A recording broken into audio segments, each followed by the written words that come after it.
Bonjour, je vais vous parler d'intelligence artificielle, ses applications en santé et en particulier dans le domaine de la cardiologie.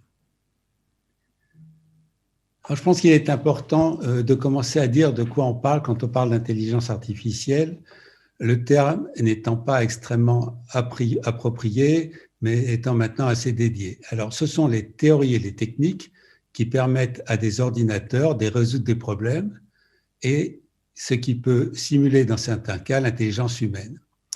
Les caractéristiques, c'est qu'elle est très rapide, beaucoup plus rapide que le cerveau humain, logique, et permet un calcul objectif dans un domaine spécifique et dans un seul domaine.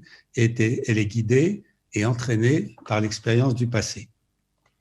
Alors, à contrario, l'intelligence humaine, c'est très différent. C'est la capacité à s'adapter à l'environnement, ce qui intègre dans le cerveau humain une part non mesurable et non consciente.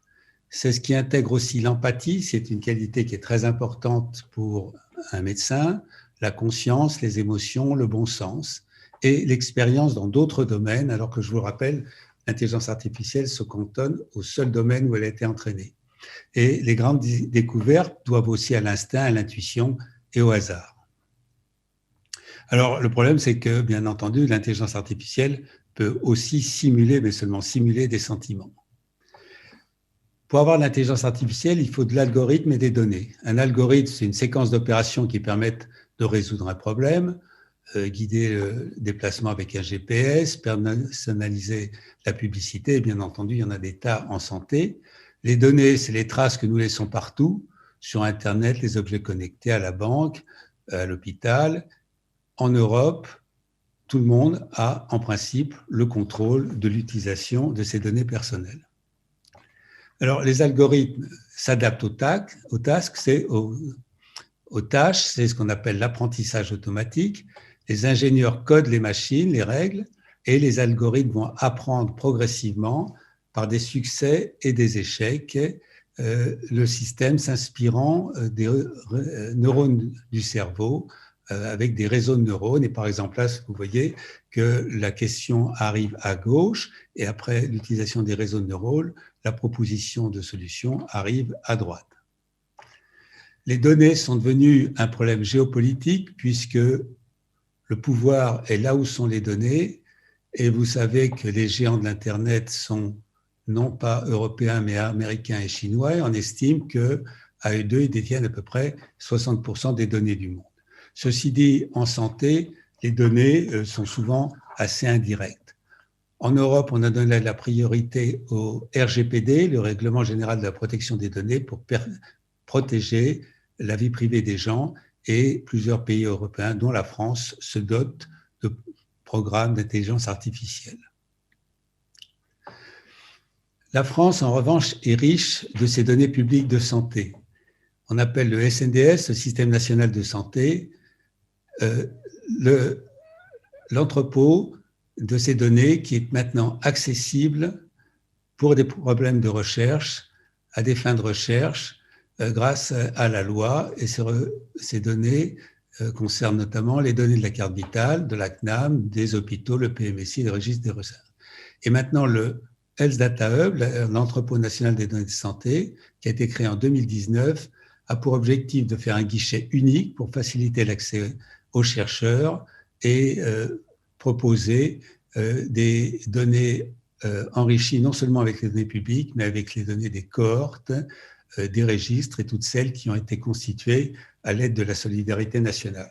Alors en France, maintenant, quand on veut accéder à des données de santé pour la recherche, il faut obtenir l'approbation d'un comité qui s'appelle le CESRES, que j'ai l'honneur de présider, Comité éthique et scientifique pour les données, les recherches et les études en santé, puis l'autorisation de la CNIL. Alors, dans le domaine de la médecine, les spécialités qui sont concernées sont tout d'abord celles qui utilisent les images. Et ça, c'est simple à comprendre parce que maintenant, l'unité qui est le pixel, en scanner, mesure 1 millimètre, ce qui est en partie invisible à l'œil humain, mais parfaitement accessible à l'analyse de machine. Et en découle le fait que les spécialités les plus concernées sont la radiologie, l'anatomopathologie, la dermatologie et bien sûr la cardiologie. En fait, tous les secteurs de la médecine sont concernés. Ça peut aussi concerner l'assistance au diagnostic et au traitement, une question que se pose beaucoup le grand public, et puis la télémédecine, le télédiagnostic, qui peut être utile dans les déserts médicaux ou en cas de crise sanitaire, et bien entendu, les objets connectés et les dispositifs médicaux.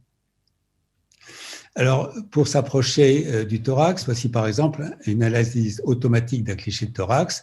Vous voyez le cliché à gauche et la machine a découvert une zone suspecte, ce qui peut la signaler au radiologue ou au pneumologue et aider pour le diagnostic. De même pour le diagnostic automatique de pneumonie, où la machine a trouvé une zone avec une probabilité de pneumonie de 85%. Bien entendu, c'est tout à fait accessible à l'œil d'un radiologue entraîné, mais ça peut aider un radiologue qui l'est moins.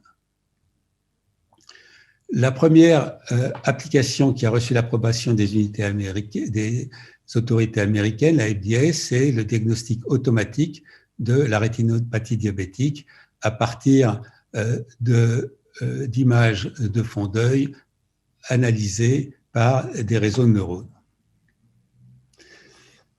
Alors maintenant, dans l'ensemble de la cardiologie, l'apprentissage automatique permet l'analyse des caractéristiques individuelles du cœur pour aider à la fois au diagnostic et au traitement, et permet d'analyser, je vais vous montrer des exemples, les caractéristiques anatomiques, l'hypertrophie, la séquelle d'infarctus, les caractéristiques électriques, de rythme, de troubles de la conduction, les caractéristiques mécaniques et les caractéristiques hémodynamiques, notamment l'existence d'une insuffisance cardiaque. Alors, schématiquement, on peut opposer les deux approches. L'approche classique, à gauche, standard of care, qui commence par une évaluation clinique du cardiologue qui va examiner son patient, qui va demander des examens complémentaires, électrocardiogramme, images, IRM, et à partir des informations qu'il a reçues, va utiliser l'algorithme qui est celui fourni par les sociétés savantes et faire des recommandations pour son patient dans une population générale qui va lui permettre de choisir un traitement, par exemple des bêta-bloquants, des inhibiteurs de l'enzyme de conversion, etc. L'approche par intelligence artificielle, ce qu'on appelle ici la cardiologie de précision, encore que j'aime pas beaucoup ce terme parce que, bon, avant, l'autre est aussi de précision, utilise des informations multi-omiques, c'est-à-dire les données d'imagerie, radiomique, génétique, génomique, protéomique, etc., et qui vont être analysées par apprentissage automatique et qui va permettre de classer le patient dans différents sous-groupes en fonction des données qui ont été rentrées, dont la machine a été informée, et donc là, qui va permettre de proposer des recommandations de diagnostic et de traitement, non plus d'une manière générale, mais de manière plus spécifique sur les zones. Alors, bien entendu, ce ne sont que des recommandations qui sont faites par la machine. Il est absolument indispensable qu'à terme, celles-ci soient revues et que la décision soit prise par un clinicien et un cardiologue.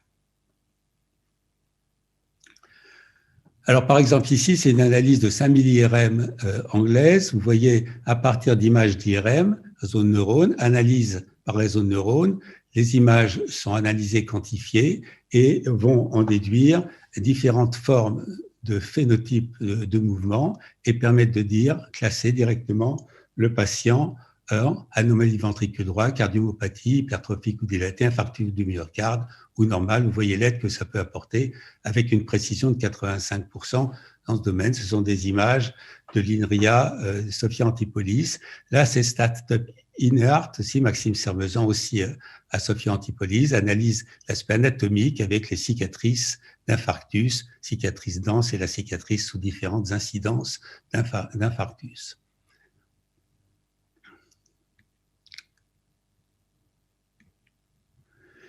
Plus les caractéristiques biophysiques et électriques, toujours sur des IRM, qui vont permettre de faire le diagnostic d'insuffisance cardiaque, de quantifier la contractilité, de prédire quels sont les traitements qui peuvent être proposés par la machine. Et vous voyez donc les différentes caractéristiques du cœur qui peuvent être analysées par les réseaux de neurones. Alors, durant la crise Covid, l'utilisation des technologies du numérique s'est accélérée.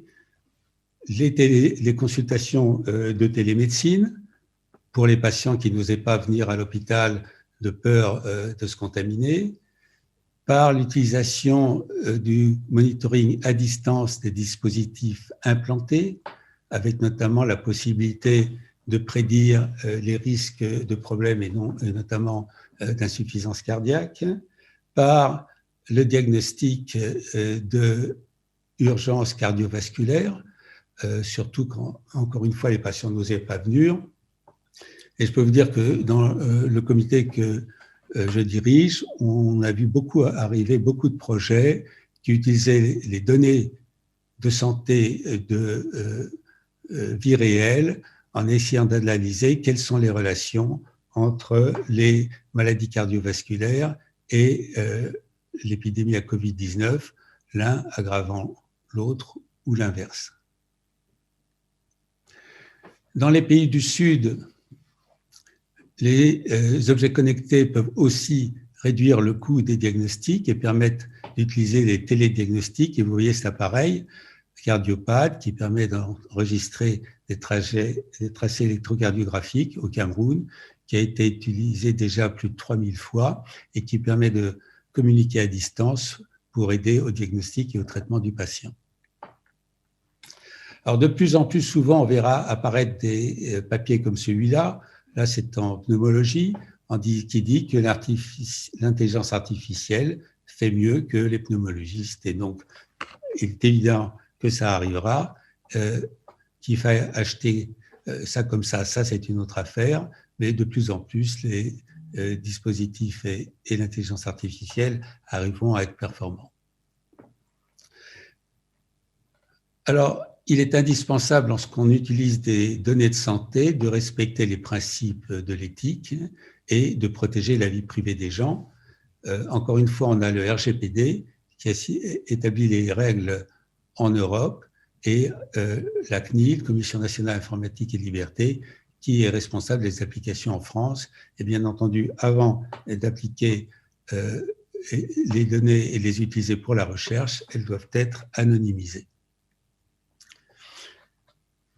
Alors, pour résumer ce rapide survol, ce qu'on peut dire sur l'intérêt du numérique et de l'intelligence artificielle en cardiologie, que ceci ouvre des perspectives extraordinaires en santé en général et notamment en cardiologie, que de très nombreuses applications vont bientôt entrer en pratique. On peut dire que ce n'est pas tout à fait le cas parce que ça avance un petit peu lentement, mais qu'il est indispensable que nous puissions vaincre le défi de la confiance, c'est-à-dire la confiance non seulement des professionnels de santé et pour vous, cardiologues, la confiance aussi des patients et surtout éviter les fantasmes qui sont si faciles dans ce type de domaine. Et pour terminer, vous avez peut-être vu passer, il y a quelques mois, cette couverture du très sérieux magazine anglais The Economist qui titrait Dr. You, autrement dit, vous êtes le docteur et vous n'avez peut-être plus besoin d'un docteur, vous allez, grâce à l'ordinateur, pouvoir vous soigner tout seul. Eh bien, très franchement, je pense que ça, c'est tout à fait un fantasme, que ça me paraît tout à fait ni souhaitable ni probable. L'intelligence artificielle est un outil sophistiqué, mais seulement un outil et certainement pas un médecin traitant. L'intelligence artificielle et le numérique ne vont pas remplacer les cardiologues, comme ils ne vont pas remplacer les médecins généralistes ou les radiologues qui sont peut-être les plus directement inquiets puisqu'ils peuvent penser qu'en utilisant les algorithmes que je vous ai montrés tout à l'heure, finalement, on peut se passer de leur analyse. Je ne pense pas. D'une manière générale, les conclusions des algorithmes doivent toujours être validées par un médecin qui doit toujours avoir le dernier mot. Et pour ça, il faut que les médecins apprennent à se servir des nouvelles technologies. Je vous remercie de m'avoir écouté.